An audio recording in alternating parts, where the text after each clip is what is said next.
Hey, this is David Owen. And this is Marian Cowigowen. And this is You Show Me Yours, a podcast where a married couple talks about the movies and television that they loved before the first date. And this time I was made to watch Bring It On. Yes, it's the movie that, among other things, is the reason why my kid knows not to ever say that it's cold. Because if he does, I immediately go, "It's cold in here. I said there must be some Taurus in the atmosphere." Like, it's almost Pavlovian. If he does it, if he says it, I have to do it. And so he knows not to. I recommend it as a way to get your kid to stop complaining about things. So that's one. We've got like 15 other things. But anyway, yes, it's Bring It On. It's the 2000 cheerleading movie that has held up in some areas, really not in others. But it's one of these where you appreciate it more over time. It's the more times you watch it, the more you realize it's not quite the fluffy teen confection that it started out to be. I've seen this a bazillion times and it's a lot of fun, except for some things which we'll talk about. And I am surprised, Dave, that you never saw it. I wasn't. This was 2000. I was in my like movie snob phase. Oh yeah, you know, from about 97 to 98, mid 97 to late 98. I worked in a video store. And then from like 99 to 2000, I worked in a magazine and video store. Mm-hmm.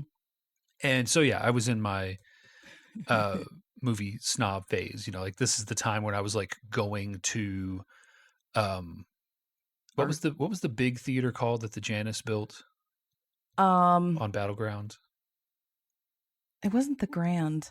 I don't remember what it was. There was one that was the Grand, and the one that the Grand was the other one. Something Grand. Yeah, the Carousel Grand or something. This was the So it was the So there was this big theater, and their whole deal. And again, remember this is like 2001, before you even I think were in the state. No, I was. You were in the state. 99. 99. Right. Before I knew you existed. Right. And they built this big theater, this little artsy theater. Got popular enough that they were somehow involved in building this large multiplex theater, and their claim to fame was they had these little like 30-seat theaters, and in that area you could buy wine and beer. Yeah. And it was like the first time I ever saw a movie theater, and you couldn't like really buy it outside of that area. You know, it wasn't like at the regular concession stand. And not a lot of stores around there either. So, But I mean, not a lot of stores, but also just like in general in the theater you couldn't buy it. So I was watching movies in places like that. I was watching like Novocaine and Amelie and stuff in that little theater. I think I saw was it Titus Andronicus in that theater, and I got pretty drunk on red wine because I was urged to keep drinking by somebody who didn't really have my my inebriation as a concern. That's a wacky movie, and it's even wackier when you're red wine drunk. So I mean, I don't know what it would be like sober. Anyway, this was not an art movie. No. So that's why you didn't see it. However, I have this in my notes. The reviews of this are hilarious.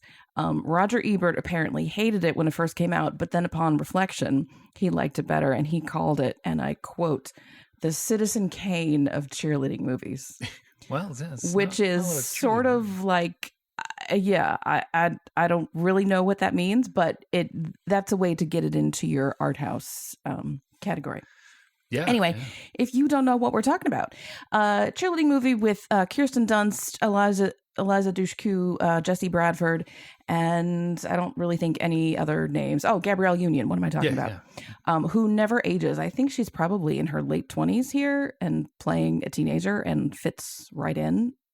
She's got some magic going on. It's not fair. So the movie opens with a dream sequence, which is hilarious, and it manages to introduce a lot of the characters. Kirsten Dunst plays Torrance, who is she's in the running to be the captain of her cheerleading squad. She's a senior. And there's this power struggle between her and one of the two antagonists. They're kind of like, I don't know, like Heckle and Jekyll, the Crows, or Statler and Waldorf, like they always go together. Yeah. Courtney and Whitney think that they can do better. So there's a power struggle from the beginning. But Torrance's boyfriend Aaron, who's also was a cheerleader, assures her she'll get it. Blah blah blah. He's graduating and going off, and the former captain is graduating and going off, and her name is Big Red because she has red hair. She's later referred to as Raggedy Ann, which is apt. And she's just, her whole character is that she's a mean person, which is fine, kind of what you think of some cheerleaders as. But anyway, so Torrance is named captain. Very quickly, they need to find a new cheerleader. They get Eliza Dushku, who is a gymnast. And as she says, I transferred from Los Angeles. The school has no gymnastics team. This is a last resort. Sorry, you would think I could say it fluently. I've seen this so many times. So she's a reason to sort of have some exposition about cheerleading competitions, or really the real reason you become a cheerleader. The football games are just practice. We are real athletes, et cetera, et cetera. Torrance and Missy become friends, and then Torrance notices Missy's brother, Cliff, played by Jesse Bradford, and a little flirtation happens. She's still dating Aaron, but Aaron is off at college and is showing himself to be a bad boyfriend. Missy realizes the routines that Torrance's squad uses are all pretty much stolen from a high school that she knows in Los Angeles.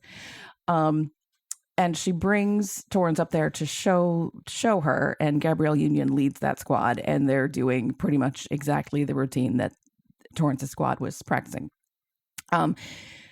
Gabrielle Union's character's name is Isis, which does not have the meaning now that it had no meaning then, and now it does, but that's not her fault. Yeah, that's funny. At work, let's say at work, in the networking profession, there is a network protocol called ISIS. Oh, geez. It is called ISIS by everyone now, but you will still find some people who call it ISIS, and every time you're just like, don't do that. Maybe not. And maybe don't call it that anymore. Well, I don't know. ISIS as a knock on wood, ISIS as a terrorist organization has less power, but still, there was a time where we were like, ooh, Yeah. Anyway, so Isis and her cheerleaders confront Missy and Torrance and are like, listen, we know what you've been doing. Stop it. We have our act together this year. We're going to be competitive. You're going to be real embarrassed if you keep using our routines. Yeah. And Torrance had no idea. She tells the squad, and a lot of the squad, including Courtney and Whitney, are like, well, that's too bad, but we want to win, so we're going to keep doing it. And she's overruled. Isis and everybody show up at their football game and do the cheers along with them and do it better. And so then, like, okay, we got to figure this out. So they hire a choreographer whose name is Sparky Pilastri, and he is one of the highlights of this movie. You hear about, people who steal a movie and they're in it for like a total of, less than 10 minutes of screen time. He's one of them. First of all, he's terrible. But he yells at everybody and insults their bodies and is just not good. And the routine is wackadoo, but they show up at their competition with it. And right before they perform, another squad performs with the exact same routine. So they have to go out there with the smiles on their faces and do the same thing. And you see the faces on, and everyone's very glad to see them because they've won the national championship several times and they're preparing to be impressed. And then they're like, wait a minute, we just saw this. So seeing the looks on everybody's faces just fade is kind of funny. So, yeah. And Sparky's played by Ian Roberts, who is a UBC Upright Citizens Brigade guy. So he's okay.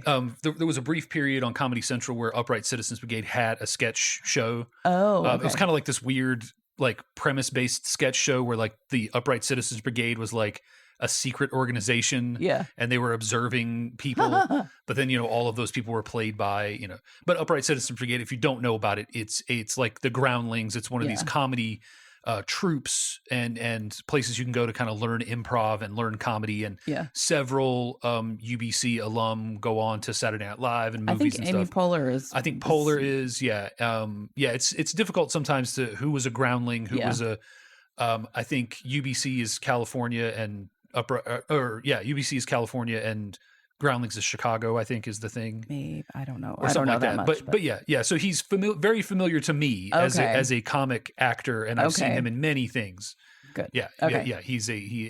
And my comment was, if they made this movie today, this role would be played by Nick Kroll. Yeah. Because he's always the guy when you need an eccentric. He's always the guy that you go to, and he would be doing his Piggy Power voice. Oh yeah. I think there'd be a lot of competition for that role, because that's perfect for the guy who is good in small doses. Like, can you see Lin-Manuel Miranda doing that? Oh, absolutely. Yeah, no. Or like King George, Jonathan Groff from the one that we saw. Like, there'd be a lot of anyway. So now they're really screwed, and so Torrance is considering giving up captainship of the squad to Courtney and Whitney, and she decides not to. She's like, nope, we're going to come up with our own routine. And they do, in the way that they happens in movies. They have a montage, we're going to incorporate all these influences into the new routine. And when you see the final thing, it's like 2 seconds of said influence. But it's incorporated. Yeah, right. It's well mixed. They are getting ready to go to nationals, and they learn that the ISIS squad, the East Compton Clovers, is not able to go.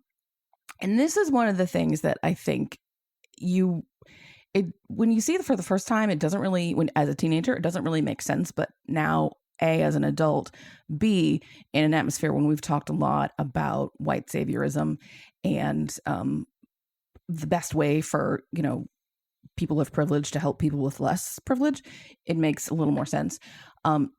Torrance is like, we need them to go because they're good and they're the best and they deserve this chance. And so she gets her dad's company to sponsor the squad so that they can go. And she goes and gives Isis the check. And Isis is like, no, listen, we're going to do it ourselves. We don't need your money. And Torrance says, why are you being so mean? And Isis is just like, I'm not mean. I just know what I'm, get out of here, blah, blah, blah, blah.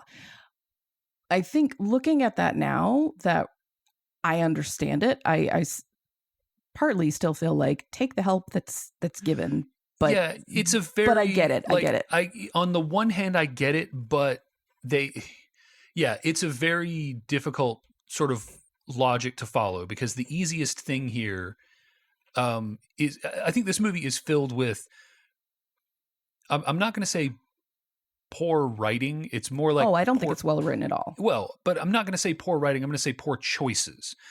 I mean, in so many movies, you just look at a character and you go, if you would just say what you mean, like, then this would, because if she just walked up with that check and said, well, first of all, if she reached out and said, is there anything we can do? I want to beat the best. Yeah. I want you there. Is there anything that I can do to help you? Yeah. That, that would have smoothed everything over. Or if she had walked in with that check and said, I want to beat the best. I want you there, use my privilege to get a hand up. I feel like it could have gone differently, but at the same time, I understand the East Compton perspective of not wanting charity, but then they just go and ask for charity. Well, I think the point there is you can call it charity, but it was from a successful Black woman who was from their neighborhood. So. No, I get that part. Totally.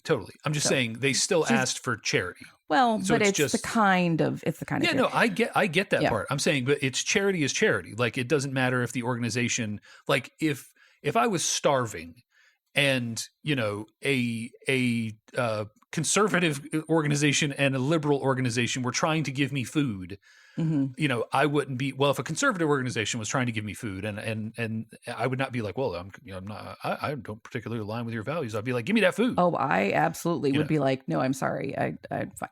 But yeah. And that's a poor example, but I'm just saying, like, it's sort of ham-fisted in a way, the way it's done, right? Because like, or she could just, like, the character Isis could have done a better job of explaining it. Well, like a better job of, and I don't mean explaining it to Torrance. I mean explaining it to the audience. Well, sure. we want to, because there is some, we want to do this our own way, but that more of that, because it's a chance, things like that are a chance to not just to teach an audience. If you're having a kind of an anti-white savior moment, whether you know you are or not, it's a moment to say, like, hey, and by the way, this is the reason why this character rejects this because of these reasons. You know, just so like if it's hard for you whiteys to understand, here's the reason. Well, yeah. However, would you say you understand what's going on here much better now than you would have 25 years ago? Oh, sure. I Both think because you were a teenager and because we didn't talk about white saviorism as a bad thing at the time. So yeah. And I think and this apparently the screenwriter she was noticing white saviorism and cultural appropriation in the cheerleading world. And so this is based on some real experiences. Do I think this is done skillfully? No. Right. But, and also like this is a pretty short movie. So there's not a lot of time for exposition. Stack impact. Yeah, no, 100%. It's, there are a couple of choices in this movie that I think are surprising that they're here circa 2000, you know, and this is one of them. We'll probably talk about the other stuff as we go. This is definitely one of them, you know, like the, and it is, you know, I think, in a longer movie or with more opportunity, you could do it better because it's not just like Torrance needs to reflect on why that was inappropriate. It's not the word, but she needs to reflect on why that was not the right way to do that, or the right choice for ISIS to make, you know, like why accepting it was not the right choice. Yeah, well, and there's phrases that I hear a lot in sort of social justice spaces. Among them is like your impact is not the same as your intent. Like even if you meant well, it can have a negative impact, which is, you know, and she had good intentions, but it was not going to be taken that way. And sometimes doing the way that something makes you feel is different than what actually is happening. Like what I say when to someone who's making a tough decision on any platform is the right choice doesn't always feel good, and also just because it feels good isn't the right choice. I lost where I was going. Well, and sometimes it's about how you want to get there, right? Like, you know, maybe East Compton doesn't want to get there on the back of this corporate donation from a guilty feeling white person. Yes. Even though, like I said, if Torrance could just make it clear that she's not necessarily doing this because she feels guilty, because she didn't really do anything directly. She's doing it because she has some sense of justice where she wants to make it right, but she also wants the best teams. Well, and she also is doing it ham-fistedly too. They don't get into this at all, 100%. And this is not that kind of a movie, but I wonder what the dad's company does. Is it something, you know, like, hi, we sell, I don't know what, menthol cigarettes and all these things that disproportionately affect the Black community. Yeah, like, here's a check from my dad's company, Gentrification Inc. Yeah. You know, like, hey, he just started a new development in East Compton, actually, high-rise condos. They make, I don't know, I can't think of a joke that isn't leaning on that makes a stereotype worse. Yeah. But yes, Gentrification Inc. That's a good one. Yeah. Anyway, cut to competition. ISIS's squad wins. They do an awesome routine. Torrance's squad comes in second. They also do an awesome routine, and they both are pleased. And there's the nice moment between the two at the end when ISIS says, "You guys were good," and Torrance says, "Thanks, you guys were better." And ISIS is like, "I know," which is like, you should be able to say that. We don't need the false modesty. And Torrance and Cliff get together at the end. Everyone's happy. Boom, the end. Because she's dumped Aaron at some point and found out that he was cheating and told him off for being complicit and all these things. Yeah. So end of the story. Everyone's happy. There's fun cheerleading. And this is one of those where you need to watch the closing credits because it's bloopers, which I always like, but also just the cast are singing Mickey from the 80s where that video was everybody in cheerleading costumes. So, but a lot going on packed into what is really a pretty tight movie. I think it's like an hour and 45 minutes. Mm-hmm. A lot going on. The directors used to be really good at that. Yeah. And it is really, it's something that I think some directors have forgotten, including Peyton Reed, who made this movie. I was going to wonder if you who has forgotten how to make a short movie yes. As well with his Ant-Man and all of that. It also is kind of amazing that Peyton Reed made this movie because like I know Peyton Reed from some of his acting roles and his being the director. And he plays the mime in this. I saw on IMDb when they have a mime come in to teach them some moves. He plays the mime. But Peyton Reed. He directed the first. I guess all 3 Ant-Man movies. I don't know if he directed the last one or not. I didn't double check. But the first couple Ant-Man movies. Yeah. Well, there are several sequels to this. Oh yeah, wait. Let me guess. Yeah. In the first sequel, they have to team up. Well, that originally was the plan. It was going to be that the two of them ended up on the same cheerleading squad in college. Okay, sure. But I don't think that ever got made. Bring It On Again. Uh-huh. Bring It On All or Nothing. Oof. Bring It On In It to Win It. Yeah. Bring It On Fight to the Finish. Bring It On Worldwide Cheer Smack. And a TV film, Bring It On Cheer or Die. Oh. I have not seen any of these. And like, I will watch a terrible straight to DVD movie if I love the source material. Like I've seen all of the cutting edge sequels, but this, like, no, I'm not going to do that. I know the first sequel stars Hayden Panettiere. Okay, sure. She was she had a lot of cheerleading roles for a while. She had a moment there. Yeah. Yeah. And I don't know who's in any of the other ones, but I imagine it's a plot formed out of clay around some cheerleading routines. Yeah. And I feel, my heart wants the, Torrance ISIS team up movie, but if you can't get the two, I don't want, I don't want Hayden Panettiere playing Torrance. Like, I want Kirsten Dunst and Gabrielle Union. Like, I want the original actresses. If you can't get that, then it's probably best to let those characters go. Let it die on the vine naturally. Well, speaking of Kirsten Dunst, I wrote down in my notes, Kirsten Dunst is funny. Yeah. Because I could not remember anything she had done before this where she was funny, because she did Interview with a Vampire, she did Little Women, just a lot of dramatic roles. And then I looked at her IMDb and she did Dick right before this, which was very funny. Yeah, you should remember Dick. But I think that's in large part because it's a well-written movie. But yeah, like she was in Dunstan Checks In, wasn't she? I don't know. What's that? It's the movie with the orangutan.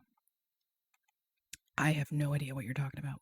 Oh, let me look it up real quick. Well, while you're doing that, this, I think, sort of moved her from child star to teen actress.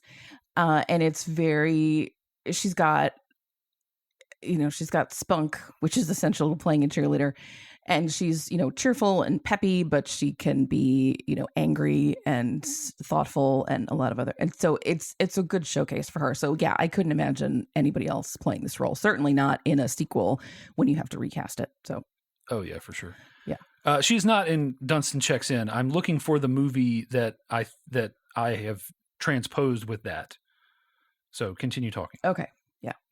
But yeah, so a lot of sequels. There is also a musical version of this. There's musicals of so many things, and I really don't think any of them are necessary. But let me see if I can find the. Oh God, she was in Crow Salvation. What? Okay. Okay. So yeah, this is. Oh, and I mentioned Lin-Manuel Miranda wrote some of the music for Bring It On, the musical. It has very little in common with the movie, honestly. It is somebody is named captain of her squad, but then she gets redistricted to another school, and so it's that kind of a fish out of water.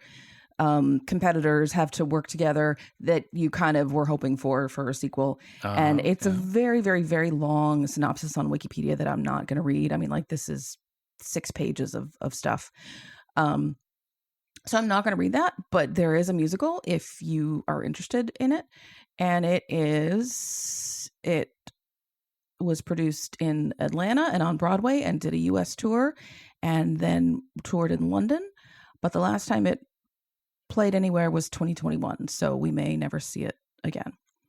So yeah, on the one hand, I love a musical adaptation of movies because it's fun to see how it comes together, and there are some that are suited really well to it, and any cheerleading movie, yes, it is. But after a while, I'm just like, we need to stop making musicals of things. Like, the world has enough musicals. I like musicals in general, but let's focus on the ones we have. Let's make them good. And I mean, but it is the musicals are they're like a meat grinder. Like, you just need more. Like, Broadway needs more more musicals. Like you can only bring back the classics so many times, I think. They already ran Cats for like 150 years, so you need something new. Yeah, I was remembering young Kirsten Dunst with Animals, and thought Dunstan checked in. It was Jumanji. She's the sister in Jumanji. I've never seen Jumanji. Then we're watching Jumanji. Add it to the list. Jeez, Jumanji, one of the best. Really?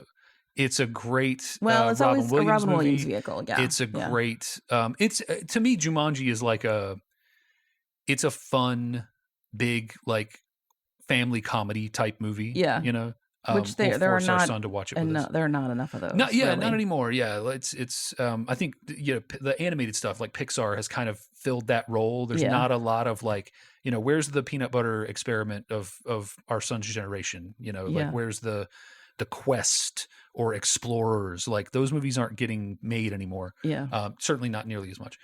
Yeah. So that was what I was thinking of. Jumanji. Yeah. She was. Okay. Yeah, but yeah, she's. She's great in Dick. She's fun. She's not explicitly funny in Jumanji, but yeah, she's got chops. And she was Mary Jane in the Tobey Maguire Spider-Man movies. What are you making a face for? I don't like. I'd make that face anytime Tobey Maguire is mentioned. Tobey Maguire though as Spider-Man is great. He might be, but he as an actor just bugs me. There are some roles that something I think about the people Cider House play. rules just turned me off of him. I don't know why. Princes of Maine. I don't know. New England. Anyway, So you mentioned elements of this that you were surprised came up in a 2000s movie. Mm-hmm. I think I can guess, but what was it? Oh, well, now you put me on the spot. You mean like I'm talking like more progressive things. Oh, okay. I was thinking the other direction. But okay. No. Why don't you tell me what you were thinking? I am horrified every time I watch this.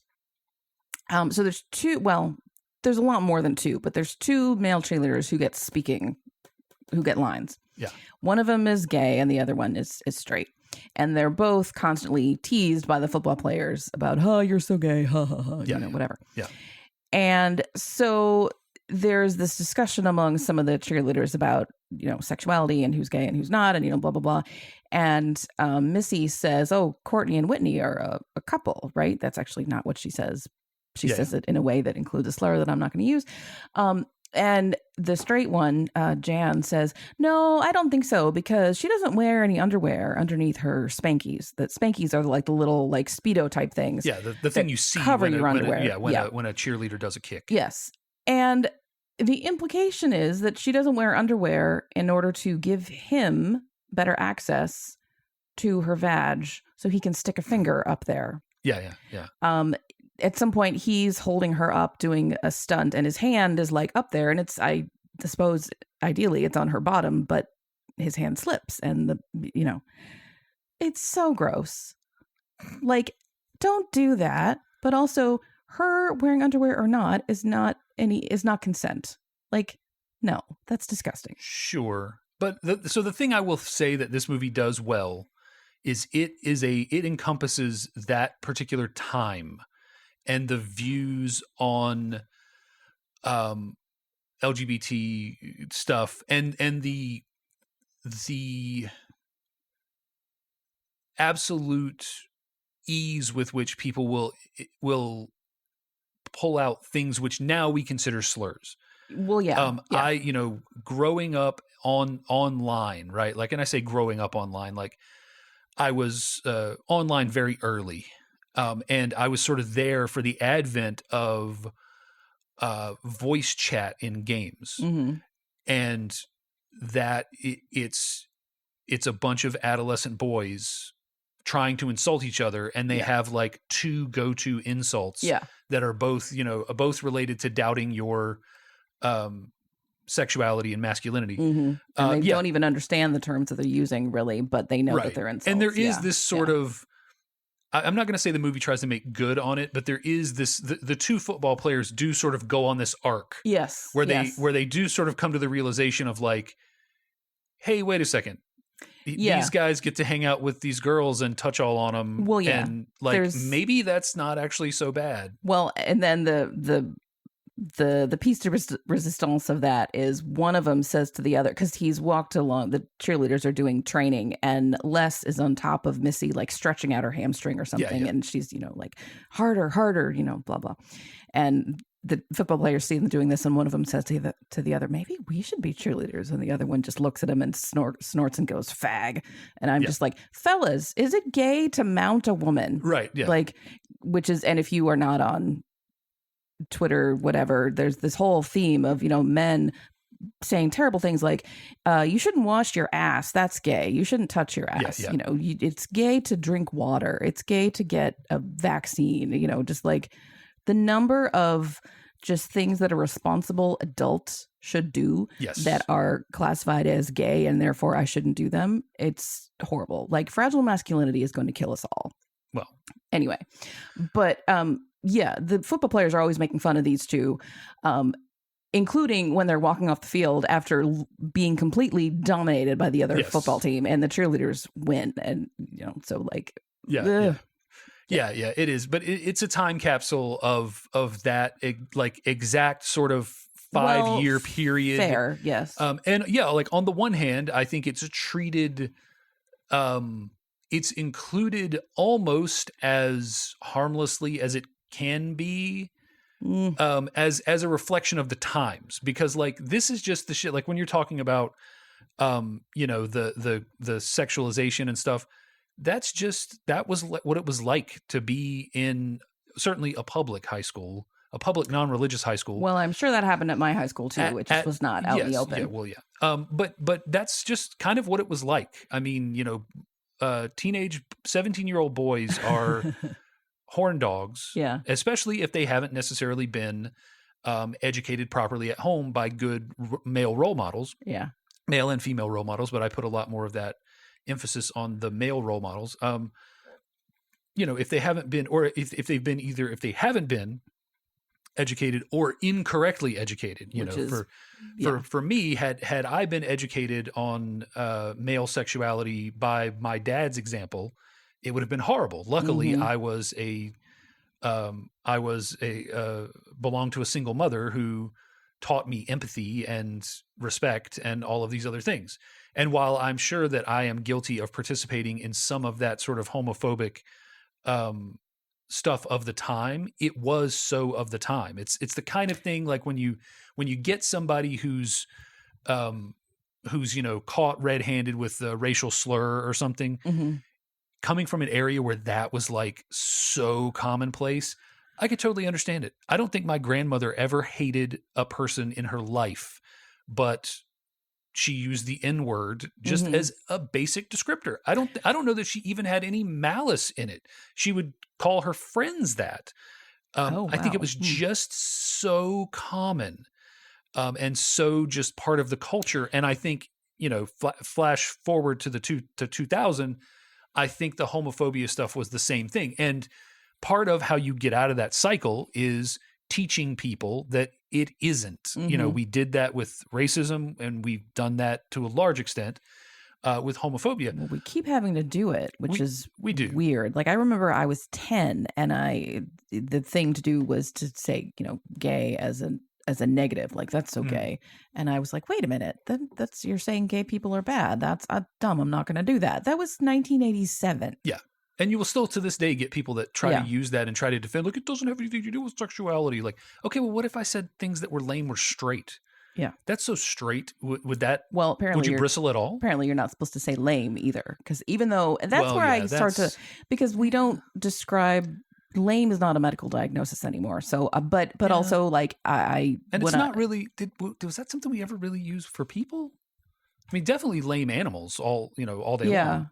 I think, well, it's kind of like, idiot and imbecile, and, they were all medical terms at some point, and then we came up with other things. Yeah. But there's part of me that is like, oh, really? But I'm trying to change my language. Yeah, I mean, on the one hand, there is this tendency to eye roll when someone tells you something that you've been saying for years, and meaning no insult by it is harmful. Like, there's been some back and forth over the last 10 years over whether crazy is a thing you should say. Yeah. It comes down to empathy, really. Like, do I want to say something that someone has told me will make them bristle and potentially hurt them? Or do I just want to make like a really small correction on my part and just remove that word from my vocabulary? Yeah. In case it might offend someone. And it really just comes down to, I think, do you care about other people's feelings? Other people's feelings or not? And if you want to make the case that you don't and shouldn't have to, great. But now I know that about you, and I'm going to keep my distance. Exactly. And and of course you can make a caricature of it, with the far overboard, wording of things. Sure. But I think just basic, simple, respectful stuff, and mostly it's that you just don't know it because you don't run in those communities. I don't run in a lot of disabled communities. It took me years to know that it was little people. Yeah. That because honestly, if there's something about you and you have a preference, let me know. And, just because I don't mind being called fat as a fat person doesn't mean that every fat person is comfortable with that. So I'm not going to go, well, hey, guess what? I'm a fat person. I give you permission to say fat. Because that's not how it works. Well, that's the tricky thing is because there's always going to be one person who's like, well, my black friend doesn't mind when I say okay, that's great. You can say it to that one black friend, but you can't say it to this one. But it might be easier to just stop saying it at all. Yes. That way you don't have to keep track of the people. Like I'm 1/8 Cherokee. And I think that it's okay for him to be named the Redskins. Yeah, exactly. Well, and speaking of, there are, I think a lot of white people get hypercorrect on, like they say Native American and not Indian or, but there are some Native people who prefer Indian. Yeah. Who prefer Native, who say, don't call me either, call me what my call me by my tribe nation, is, my tribe, And the thing is, you're not going to know, so you have to ask. Yeah. And I think, making a mistake in without any intent, if a person gets angry at you for saying Native American and they want to be called Indian or they want to be called Lumbee or whatever, I think all you have to do is say, oh, okay, I meant no offense by that. I'm just, I was trying to use the most appropriate term I knew. And if they get upset about that, then they're assholes. And you can move on. You can move on without caring about what they really think. Or they have had to make their preference known so many times with white people and then had it ignored that they're just over it and it's not really, but which is not the same as being an asshole. That's what I'm saying. I think it is because when you say, I'm sorry, I was trying to use the most sensitive term I knew. Now that I know you like that, I will call you that.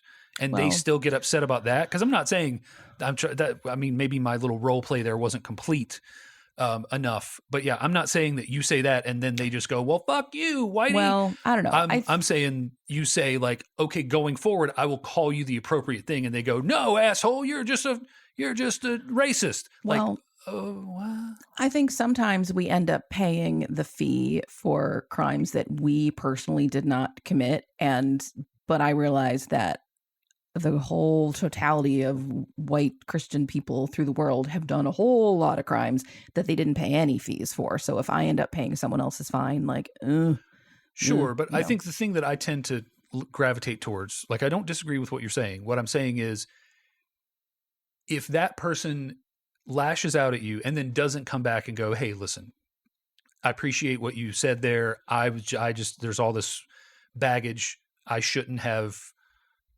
unloaded all that on you, then at that, then they're the asshole in that situation because just deciding that you finally want that, that's, to me, that's someone who commits a hate crime on the, any random person of a minority status because they have been burned by other minorities. Like just because you have a legitimate grievance doesn't mean that it's okay to hate, regardless of whether it's a crime or not. Right. And then by the same token, just because someone is a dick to me doesn't mean that I get to call them a slur. And then I can ignore their preference for things. 100%. So it's the jerky people of a particular ethnic group deserve to be respected, even along with the quote the nice ones. Sure. So the point is the one thing that transcends all color and nationality and age and sex and gender is assholes.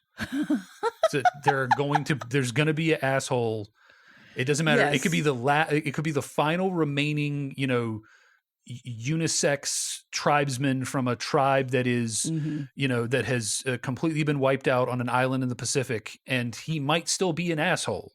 Like, you might just have really gotten bad luck. Well, yes, never underestimate people's ability to be jerks. But yeah, and let me also say that I understand that it's not the responsibility of minorities to educate me, but I'm coming at I want to make it clear that I'm coming at you with a willingness to learn. Well, if you don't feel like you need to be the one to educate me, I understand. I get that. As you were saying, with maybe I'm just the 100th white person to make the mistake. I think there's a difference between, hey, do you prefer this or this? And, well, what am I supposed to call you? Why isn't Redskin okay? Like, those are two different things. But anyway, this fun cheerleading movie.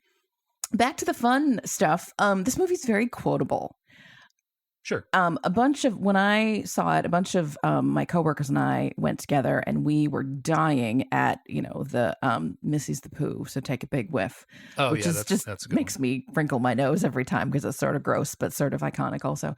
And Cheer Tater and Cheerocracy and Cheer Sex and Spirit Fingers and et cetera, et cetera. And fingers. So that, I guess this came out in like August, September, and so that year for Halloween, our team lead came to our Halloween party in a cheerleader outfit with our our newspaper's logo on the front, and she says, "I'm a cheertator," which was fantastic. So that's funny. Yeah. Now that you say that, it reminds me of a concert in probably 2001 or 2002 that I went to for the band Alkaline Trio, and the bass player for Alkaline Trio during the whole show, the bass player also sings some of the songs and sings backup. He kept saying spirit fingers, and he kept trying to get the audience to do spirit fingers. And I wonder if that he was referencing this movie. That's gotta be it. That's gotta be, yeah. And spirit fingers, I'm sure I can't do them correctly. Sparky Pilastri would take me to task, but they're kind of they're basically jazz hands, except not. Or Dan from Alkaline Trio, if you were referencing this movie in like about 2001 in Carborough, North Carolina, at a show where you kept asking people to do spirit fingers, comment and let us know. ysmypodcast@gmail.com. Let us know. Let's see. Yeah. What else? Oh, I can tell you the thing that I was talking about. Okay. When I said I was surprised. Yeah. So I was surprised that the inner city school won. Oh. In the end, that it wasn't, that it wasn't, it so often these sort of happy endings, and like they went all the way. Or it wasn't a tie or something like that. Something like they went all the way. They said like, hey, this team deserves to win. Yeah. They're the better team. The only reason this team has even been 5-time champions is because they stole, at least in some, Big Red was not a 5-year senior. She had not been the cheer captain since the first It's been going on for a while. Yeah. So who knows how long, or was it just that the person who sort of brought her into the organization, so to speak, was like, hey, listen, this is where you go steal the cheers from. So who knows how long it had been going on, or who individually was responsible for it, or if all 5 years were because they stole cheers from Compton or East Compton or not. Yeah. But this kind of make good of like, hey, these kids deserved it. They were better. They were more original, and the white team learning their sort of lesson through coming in second and still being happy about it because they overcame each team overcame their challenge. And like, you didn't need them to win first place, right? Because the fact that they placed at all, because this time they earned it, right? So. And and that's a lesson to people. Like, I think that's a good lesson for a movie to have. I think sometimes, because I thought for a minute, like, okay, the direction this is going to go is like they're going to do because it had already started in that direction where they're like, well, we want to win, so we're just going to do their cheers anyway. And I was like, okay, well now I can't. These have become the bad guys. Yeah. Right. Of this movie, and then they learn their lesson and they do the right thing. And coming in second, I think was like a a great result for them. Mm-hmm. You could have even put them in third if you wanted, but you're robbed of that dramatic moment of who's gonna, who's second, who's first. Yeah. So I get that part, but yeah, having the heroes, quote unquote, not win, right, and also not having the, for as much attitude as East Compton has, they're not ever really portrayed as the bad guys because they're 100% wronged in this scenario. Yeah. They're never really portrayed as the bad guys. They're portrayed as,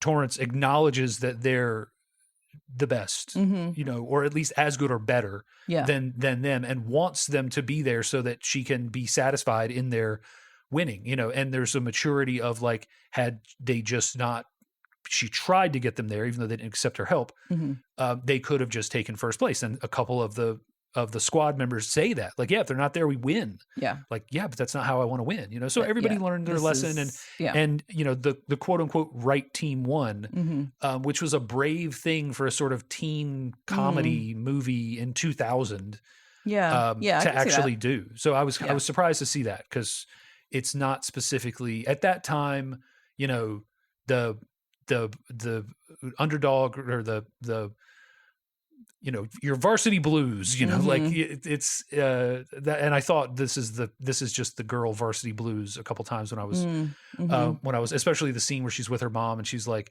but that's you, mom, that I don't want to do. She practically said, I don't want your life. I don't want your life. But I love with that, her mom's like, you're not taking very challenging classes. And she says, will advanced chem get you off my back? And I'm like, you realize that's like, you probably the worst class you could pick. You can't just do that on a whim, right? You have to like test in and get and it's like day 2 of school. It's too late. Her grades are good enough to get in, but she hasn't been getting in. But so anyway, so I thought that was, the approach to all of it, I think was, and also I think Torrance is a smart character, who's she's not, they're not portraying the cheerleaders as especially dumb. No, she's a smart, capable character. Some of them are kind of dumb for comedy. Some of them are, but also some of the football players are definitely are being portrayed as dumb. So like they're leaning into stereotypes for effect and for comedy, but your main character is not. They're allowed to be deeper. Yeah, they're allowing her to be a little bit more. And the same thing with Missy. She's not just the tough. Chick from the next town over. She softens as well and matures, and so I think they have some surprising character growth and some surprisingly complex characters for what is essentially a teen movie, something that's right up there with She's All That, and that kind of stuff, like what it was competing with in the day. Well, and speaking of, you said too many thoughts to form a sentence. The Toros decide, we're going to do this stolen routine anyway, and ISIS and everybody show up and do it with them and do it better. This is parodied in one of your favorite movies, Not Another Teen Movie, which parodies, it's from the people that did Scary Movie, I think. So it's just they tick off some of that crew. They tick off takeoffs on pretty much every teen movie that had come out in the previous 5 years. She's All That, Varsity Blues. Yeah. And the scene there is the white cheerleading squad says, our cheers are 100% original. And then they start doing their thing and it says, we're black, we know it, blah, blah, blah, blah, blah. Yes. Like clearly. Cracks me up every time. Yeah. It's a good movie. Yeah. And if you watch that movie, the funniest thing about that movie is the off-screen calls that are made. Like there's constantly someone off screen. I like that name, like just go for it. Just little comments that are just spliced in off camera are just that movie. The more I watch it, the more I like it. Yeah. And then because then the more of the older movies do I watch and I get more of the jokes. Yeah. So Especially when you've seen most of the movies. Yeah. And then the funniest part is seeing several of the actors become like real actors. Like Chris Evans is in that movie. Yeah. And the blonde guy was on like one of the CSIs or NCISs or something. Yeah. Like just seeing those people and going like, okay. Yeah. And they have a lot of good parodies. There's a lot. Yeah. There's a lot of when it went on to big things there. Oh yeah, and a lot of actors in there. Yeah. Question. Did your high school have male cheerleaders? Not that I recall. Okay. Mine didn't either. We, being a Catholic school, you would expect that they did not. Yeah. But a lot of the squads here do. And there is this undercurrent of the football players making fun of the cheerleaders and calling them gay, but there isn't this, they don't seem to think that the cheerleaders are fine with them being there. There isn't this feeling that there shouldn't be any male cheerleaders, which seems progressive for the time. I know we had male cheerleaders in college. So I think, but high school seems different. It's in high school, but high-end cheerleading, which they're trying to portray here, requires men. Yeah. These throws and these towers, they require, like it or not, ladies, I'm just here telling you men are genetically superior. I'm just here to tell you men are genetically superior to women. But yeah, you need these guys if you're going to throw even like 100-pound woman. Yeah, you need 20 feet in the air. You need someone who can launch that. You need someone who can catch that. And I'm not saying a lady could not be capable of that. And certainly, there are very strong female cheerleaders that I have seen. But it's just one of those things. Like it's a shortcut. Yeah. You know, like it's a shortcut to grab a dude and have him throw a very light woman in the air. So you almost needed them. And I imagine even at this time, the high-end high school cheerleading competitions, which they did show on ESPN2. I remember coming across them. Oh, I'm sure they still do. ESPN2 shows the National Spelling Bee. Well, I think they've got that on the Ocho now. Oh, do they? Oh, okay. Yeah, so they did at one point. Two is much like MTV2. Yeah. The journey of MTV2 was MTV showed music videos. That's all it did. Then it started having shows, but it still showed music videos, and it still had a focus on music videos, including shows where they just showed music videos and talked about them. Right. And then eventually MTV didn't show music videos as much, and so they made MTV2, which only showed music videos, which then slowly started having more shows, and ESPN2 was the same way. ESPN2 was like, oh, you know, like there's bowling and there's professional badminton and cricket and there's professional backgammon and you know there's all these things that and Magic the Gathering in the late 90s. What? The card game Magic the Gathering was on ESPN2. Oh no. And poker and all these other things. And that's what ESPN2 was. And then over time, ESPN2 just became the, if you want to see the Lakers game, it's on ESPN regular. If you want to see the Knicks game, it's on ESPN2. It just became the other channel. Okay. Then in the movie Basketball, as a joke, they made up the Ocho, which was the ESPN channel that showed obscure sports like basketball. And now ESPN has embraced that, and they literally do have the Ocho. And it's seriously old. Yes, and that is where they put all of the great. Slightly non-mainstream sports. Yes. So yeah, I bet you can watch cheer competitions on the Ocho for sure. I'm sure. But yeah. So I think I wouldn't have been surprised to see big national championship worthy programs having 4 or 5 men on them, and then that being like an actual tradition. Because if you're going to have them in college, they have to come from somewhere. Yeah.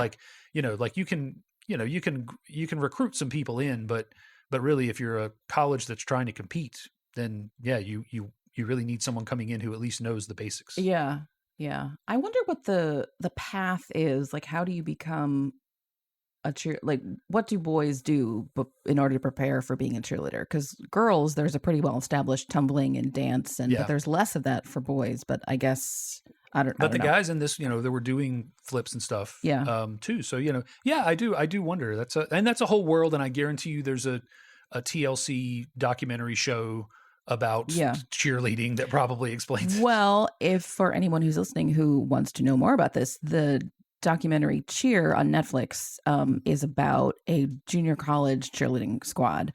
And there's 2 seasons of it. I only watched the first one because there was a revelation about one of the cheerleaders had done some unsavory things. And after a while, I was like, okay, I get the point. And I don't really, but a lot of them, they do talk about their background and getting into that. So that's cool. Yeah. And of course, awesome stunts and everything, which is fun too. But a lot of the extras in this, unsurprisingly, were actual cheerleaders. Oh, yeah. Like high school squads from around the area where they filmed. Sense. I think they filmed it in San Diego. So probably, you know, anyone who graduated from a San Diego high school around between 98 and 2004 can see themselves in here. Oh, yeah. Which is fun.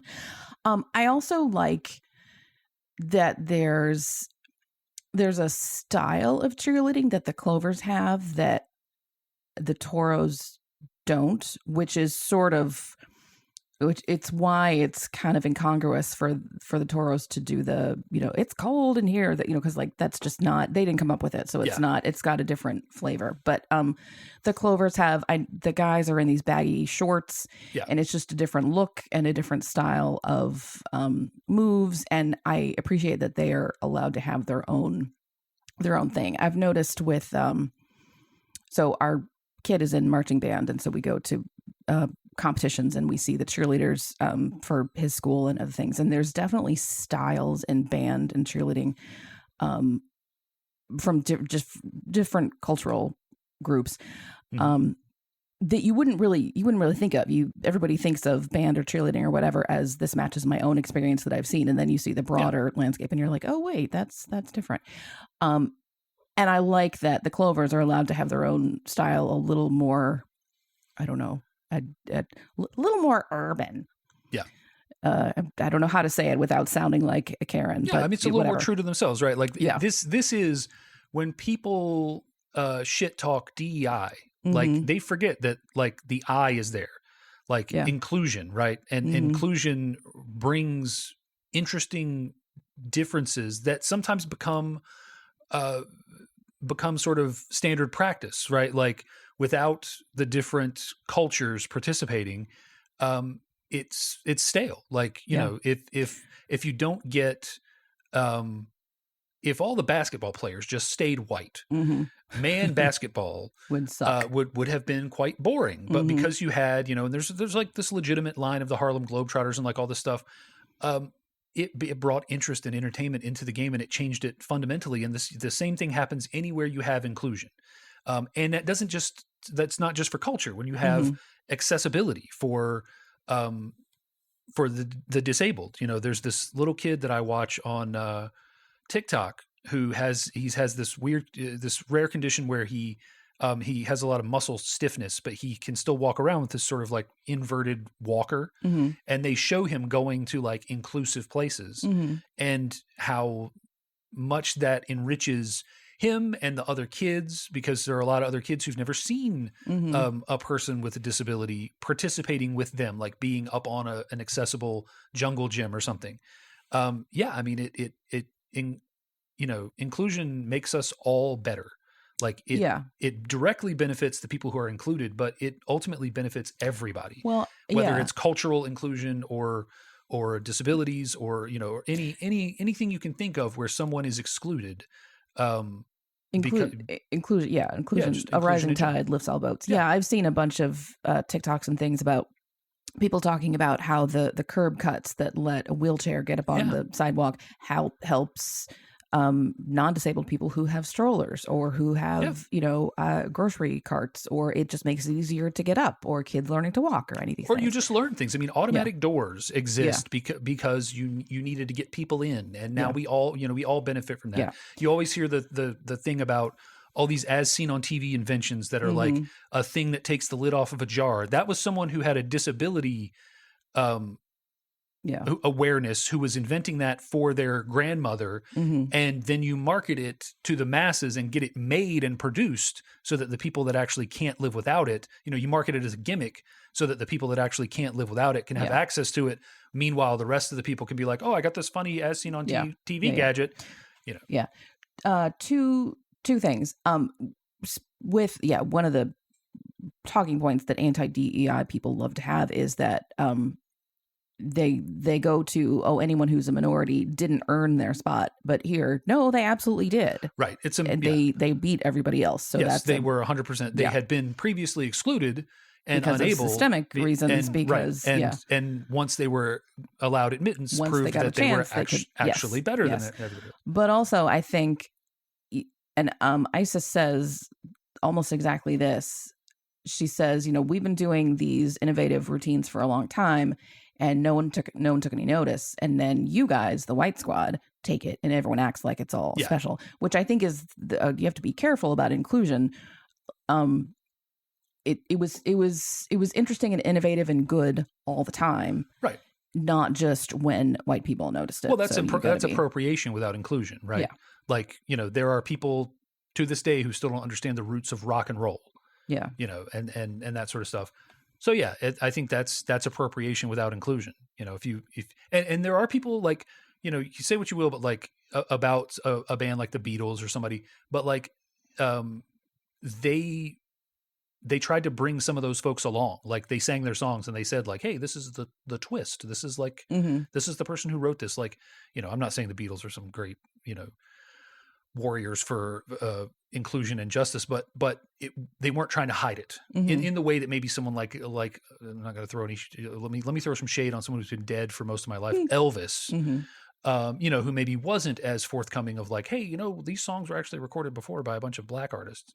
You know, I think that's important. Like it had, and then you have a whole different thing if the white kids are doing it and saying like, hey, this is East Compton High's routine, and you know, we're bringing it here because they can't. Then that's a completely different thing, and that's you know, maybe still not 100% appropriate, but it's a better way to do it than stealing it. There's a way to use your privilege to shed a spotlight on something as long as you are clear about the origins of it. A lot of people my age learned who Leadbelly was because Nirvana sang a Leadbelly song on Unplugged. Yeah. You know, and Kurt Cobain said, this is a Leadbelly song, and then he sang it. And a lot of people learned who that was and why he was important to music. Yeah. Well, as you can see, we have brought a lot of social justice. It's a fun cheerleading movie. It's a fun, fluffy movie, except we're going to talk about white privilege. And I saw a lot of intersectional feminism referenced in the things. I mean, at this point, if you're listening to this podcast still going on 5 years in, like this is what you're here for. Well, and also or you tolerate it. Like, I don't know. The political and the personal are not separate. Like these political concepts that people try to be like, I don't listen to that. Like they affect our everyday lives. So, but it is possible to watch this and it's just a fun, fluffy movie. Sure. So either of the sentences, I can't form sentences. Good Lord. Whichever of those you did, if you had took a political take or a fun, fluffy take, we would love to know what you think. You can reach us in a couple different ways. You could send us an email at YSMYpodcast. That's YSMY for You Show Me Yours at gmail.com. Also, a member of the Alkaline Trio, if you were referencing this on purpose, let us know. You can also reach us on Facebook. It's the same handle. You can send us a DM, or on our feed, you can find links to all of our latest episodes, plus other fun things related to movies that we find. We have new episodes every other Wednesday. So 2 weeks from today, no matter when you're listening, there'll be a new episode out. And next time, Dave is hosting. And what are we watching next time, Dave? Well, so it'll be more than a month when the next episode actually comes out. But as of now, a couple of weeks ago, Spinal Tap had its 41st anniversary, and it was re-released in the theaters. And we went to see it, we as in the whole family. And so next time we're going to cover This Is Spinal Tap with a rare guest appearance from our son, Will. Get a Gen Z take on it, and also an aspiring musician's take on it too. So, all right. Well, we will see you next time with This Is Spinal Tap. In the meantime, this has been You Show Me Yours. Thanks for listening. Bye. Bye.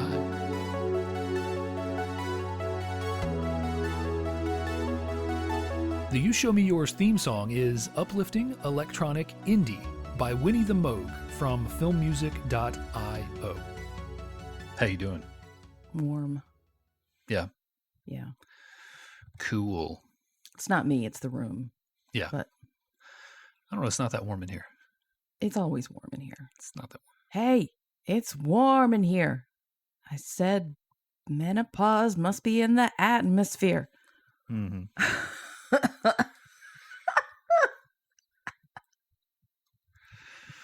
You know that's going on the end of this episode, right? I would hope so. Yeah. Hello? Joke platter. Yeah.